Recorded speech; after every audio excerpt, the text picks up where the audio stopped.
So, a fresh report from the Russian Defense Ministry. Over the past week, the Russian army has carried out 5 group strikes with high-precision weapons and attack drones on Ukrainian defense industry enterprises and the military infrastructure of the Ukrainian army.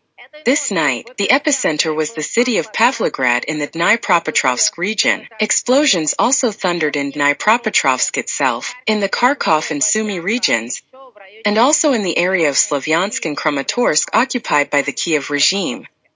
The Defense Ministry publishes footage of our drones destroying a Ukrainian drone assembly plant in the DPR. 3 drones hit the buildings at once to inflict maximum damage. They take turns approaching the target from different sides. Over the course of a week, the Russian army has liberated 10 settlements at once.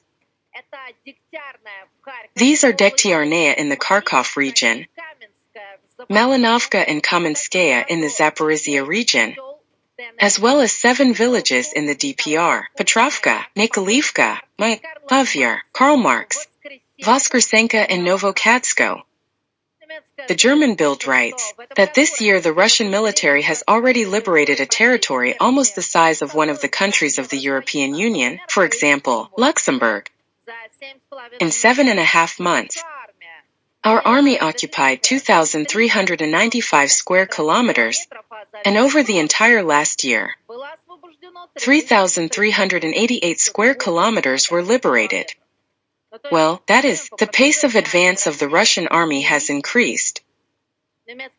German propagandists report that Ukraine's main problem is not a shortage of weapons, but people, a shortage of people. Ukraine will not be able to hold the front.